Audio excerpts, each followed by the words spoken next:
Assalamualaikum warahmatullahi wabarakatuh. Selamat pagi untuk kamu yang sedang menyaksikan video pembelajaran ini. Masih di channel Junaidi Fayat.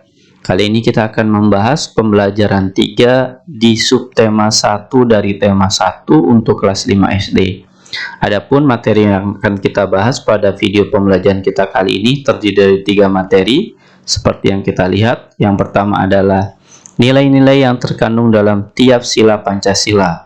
Kemudian yang kedua adalah letak geografis Indonesia, dan yang ketiga adalah kalimat utama dan kalimat penjelas. Ketiga materi ini akan kita bahas secara tuntas pada video kita kali ini. Oleh karenanya, untuk kamu yang sedang menyaksikan video ini, yuk simak dan cermati video ini dengan baik sehingga kamu mudah dalam memahami materi yang saya akan jelaskan.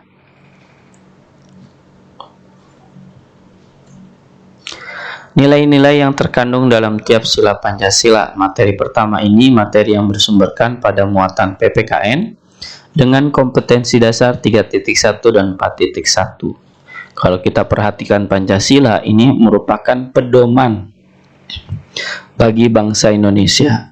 Dan di sini ada simbol ya, lambang negara yaitu burung Garuda, yang di tengahnya ada Pancasila.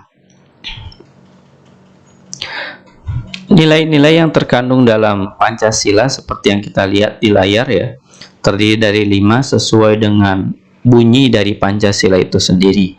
Sila yang pertama, ketuhanan yang Maha Esa, memiliki nilai kalau kita perhatikan bahwa masyarakat Indonesia mengakui Tuhan adalah sebagai pencipta alam semesta. Ini nilai yang terkandung dalam sila yang pertama. Kemudian sila kedua, kemanusiaan yang adil dan beradab.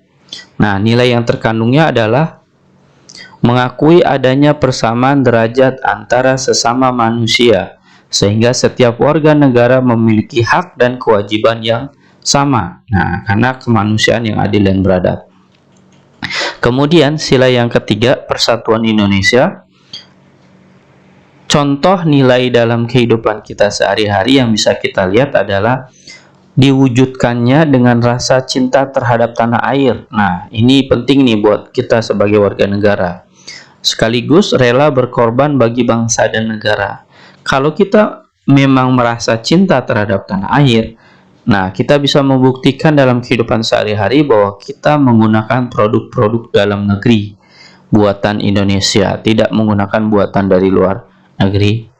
Kemudian yang keempat, kerakyatan yang dipimpin oleh hikmat kebijaksanaan dalam permusyawaratan perwakilan. Nilai yang bisa kita lihat dalam pengamalannya dalam kehidupan sehari-hari adalah bahwa sila keempat ini sebagai pedoman dalam upaya penyelesaian masalah yang terjadi jika ada di masyarakat. Jadi upaya penyelesaiannya itu diselesaikannya dengan cara bermusyawarah secara mufakat. Kemudian yang terakhir, sila kelima, keadilan sosial bagi seluruh rakyat Indonesia. Nilai yang terkandungnya dalam sila tersebut adalah mengharapkan agar masyarakat Indonesia tidak melakukan perbuatan yang dapat merugikan kepentingan umum. Nah, merugikan kepentingan umum banyak ya. Bisa kita buat contohnya sesuai dengan apa yang kita inginkan atau kita bisa berikan. Inilah nilai-nilai yang terkandung dalam sila Pancasila yang kita saat ini sebagai pedoman dasar negara. Kita lanjutkan ke slide berikutnya.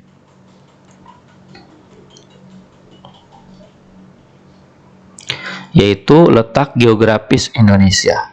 Materi ini materi kedua dan sekaligus materi yang bermuatan ilmu pengetahuan sosial dengan kompetensi dasar 3.1 dan 4.1. Letak geografis. Nah, kalau ada nanti pertanyaan letak geografis, maka kamu bisa menjawab dengan adalah letak suatu wilayah yang dilihat dari kenyataannya di permukaan bumi. Nah, ini yang dimaksud dengan letak geografis. Adapun batas wilayah negara Indonesia berdasarkan geografisnya, sebelah timur berarti sebelah kanan bahwa Indonesia berbatasan dengan Samudra Pasifik dan Papua Nugini. Nah, Papua Nugini ini berbatasan langsung dengan Pulau Irian. Kemudian sebelah utara yang di atas berbatasan dengan Selat Malaka, Laut Andaman, Laut Tiongkok Selatan, Laut Sulawesi, Samudra Pasifik, dan Malaysia Timur. Sebelah baratnya, sebelah kiri berarti ya, Indonesia berbatasan dengan Samudra Hindia. Dan sebelah selatan di bagian bawah negara Indonesia berbatasan dengan Australia, Samudra Hindia, Laut Timur, dan Laut Arafuru. Ini adalah batas-batas wilayah dari negara kita, negara Indonesia, secara geografis berdasarkan letak geografisnya.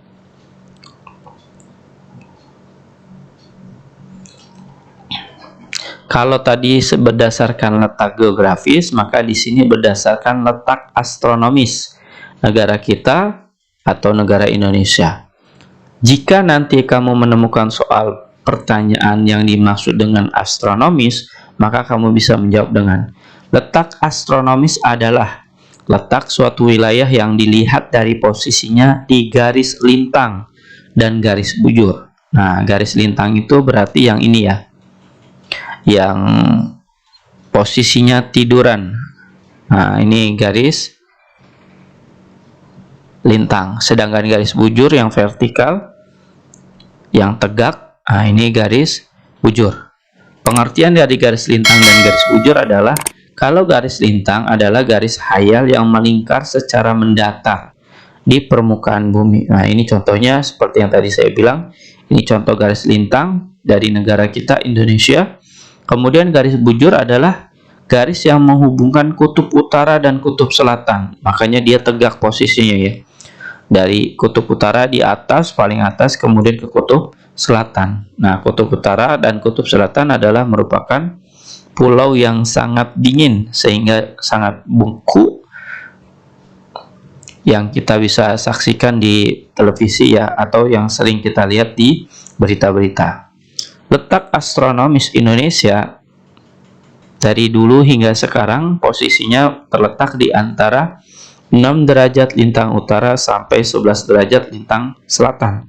Berarti dari atas ke bawah nih. Kemudian 95 bujur timur dari sebelah kanan sampai 141 derajat bujur timur dari kanan ke kiri. Berarti 95 sampai 141. Ini adalah letak astronomis negara kita, negara Indonesia. Kita lanjut ke materi yang kedua, materi yang ketiga ya, bukan materi yang kedua. Kita lanjut. Nah, materi ini adalah materi yang terakhir pada video pembelajaran kita kali ini, di mana materinya adalah kalimat utama dan kalimat penjelas. Materi ini bermuatan bahasa Indonesia dengan kompetensi dasar 3.1 dan 4.1. Selain kalimat utama, nah kalau kita membaca suatu teks ya, atau paragraf atau bacaan, selain kalimat utama dalam suatu paragraf atau teks terdapat kalimat penjelas. Nah, beda nih ya, ada pengertian antara kalimat utama dengan kalimat penjelas. Kalau kalimat utama bisa jadi dalam satu paragraf cuma satu kalimat, sedangkan kalimat penjelas itu berarti bisa beberapa kalimat, bisa 2 kalimat, 3 kalimat, atau lebih, karena posisinya menjelaskan dari kalimat yang utama.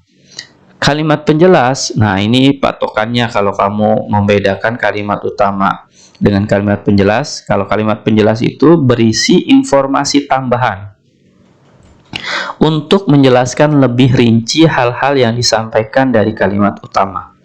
Sedangkan ya, tambahan informasi tersebut bisa berupa alasan atau sanggahan yang mendukung pernyataan pada kalimat utama, sehingga disebut juga kalimat pendukung. Jadi kalau ada pertanyaan pengertian kalimat penjelas atau kalimat pendukung, berarti sama saja ya, karena satu makhluk, cuman penyebutannya berbeda dalam hal segi nama.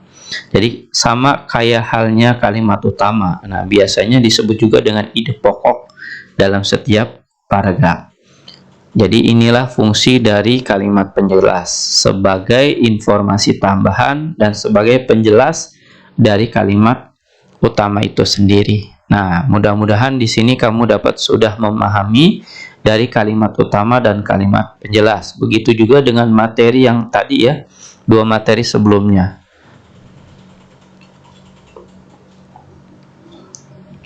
Kita lihat di sini ada contoh sebuah paragraf yang terdiri dari beberapa kalimat ya. Kalau kita baca di sini, serangga menggunakan 6 kakinya untuk bergerak. Beberapa jenis serangga menggunakan kaki mereka untuk berjalan. Ada juga serangga yang menggunakan kaki mereka untuk melompat. Selain itu, ada beberapa jenis serangga yang menggunakan kaki mereka untuk berenang dan berjalan di atas air. Nah, dari sini, dari paragraf yang kita baru saja baca, ini kita dapat menemukan kalimat utama dan kalimat penjelas. Nah, kalimat utamanya yang berwarna pink ya, pink atau merah muda, ini adalah merupakan kalimat utama dan posisinya di awal paragraf. Seperti yang kita sudah pelajari di materi-materi sebelumnya, bahwa kalimat utama atau ide pokok itu posisinya berada di awal paragraf atau di akhir paragraf. Sedangkan berikutnya selain kalimat utama terdapat juga kalimat penjelas, berarti berwarna hijau. Dan ini membedakan antara kalimat utama dengan kalimat penjelas. Jelas bedanya, dan mudah-mudahan dari contoh yang dapat saya berikan ini kamu sudah paham antara kalimat utama dengan kalimat penjelas. Jadi kalau kalimat utama itu berisi tentang hal yang umum, nah kalau kalimat penjelas berarti tentang rincian dari kalimat utamanya. Mudah ya? Saya doakan kamu paham nih antara kalimat utama dengan kalimat penjelas. Begitu juga dengan dua materi yang sebelumnya.